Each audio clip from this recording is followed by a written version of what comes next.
அனைவருக்கும் வணக்கம். நமக்கே தெரியாமல் நம் உடலில் கரையும் எலும்புகள் பற்றி பார்ப்போம். இன்றைய வாழ்க்கை சூழலில் மனித உடலில் பிரச்சனைகளுக்கு குறைவு இல்லை. உணவு பழக்க வழக்கங்கள், வேலை செய்யும் சூழல் என பல காரணங்களால் தலை முதல் கால் வரை நோய்கள். அவற்றில் மிக முக்கியமானது எலும்பு தேய்வு. நமது எலும்பு மண்டலத்தில் உள்ள தாது சத்துகள், வைட்டமின், புரதம் மற்றும் இரும்பு சத்து போன்றவை வயது ஆக ஆக குறையும். இதன் காரணமாக எலும்புகள் தேய்வு அடைகின்றன. இவ்வாறு எலும்புகள் தேய்ந்து போவதைத்தான் மருத்துவ நிபுணர்கள் ஆஸ்டியோபோரோசிஸ் என குறிப்பிடுகின்றனர். பலரும் நினைத்து கொண்டிருப்பது போல இது ஒரு நோய் அல்ல. எலும்பு தேய்வு என்பது வயதான காலத்தில் உடலில் உண்டாகிற ஒரு பாதிப்பு. முதியவர்கள், உடல் உழைப்பிற்கு வாய்ப்பு இல்லாமல் ஒரே இடத்தில் பல மணி நேரம் அமர்ந்தவாறு வேலை செய்பவர்கள், உடலில் வெயில் படுவதற்கான வாய்ப்பு இல்லாதவர்கள், வயிற்று பிரச்சனை காரணமாக பால் குடிக்க தயங்குபவர்கள், படுத்த படுக்கையாக இருப்பவர்கள், புகைப்பழக்கம் உள்ளவர்கள், மது அருந்துபவர்கள், ஸ்டெராய்டு மாத்திரைகள் அதிகமாக சாப்பிடுபவர்கள், வலிப்பு நோய்க்கு மருந்து எடுத்துக்கொள்பவர்கள், புற்றுநோய்க்கு சிகிச்சை பெறுபவர்கள் என பல தரப்பினருக்கும் எலும்பு தேய்வு வரக்கூடும்.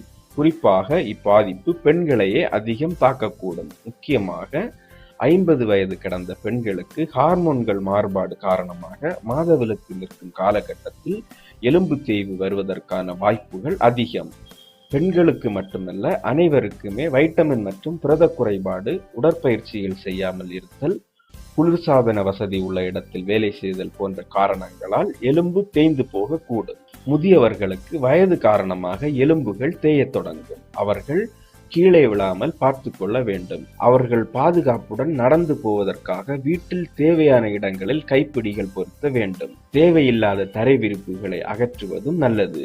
நமது உடலில் உள்ள எலும்புகள் தேய்வுக்கு உள்ளாகும் என்பதை தெரிந்து கொள்வதற்கு முன் அறிகுறிகள் எதுவும் கிடையாது.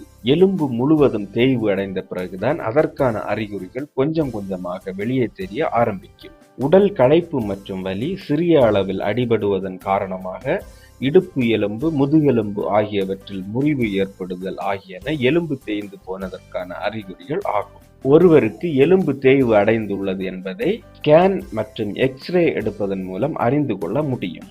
எலும்பு தேய்வு மரபணு காரணமாக வருவது கிடையாது. இந்த பாதிப்பு வருவதை தடுக்க முடியும், ஆனால் முழுமையாக குணப்படுத்த முடியாது. எலும்பு தேய்வுக்கு உள்ளாவதை சில சிகிச்சைகள் மூலம் கட்டுப்படுத்தலாம். இந்த சிகிச்சை முறைகள் எலும்பு தேய்வால் பாதிக்கப்பட்டவரின் உடல்நிலையை பொறுத்து மாறுபடும்.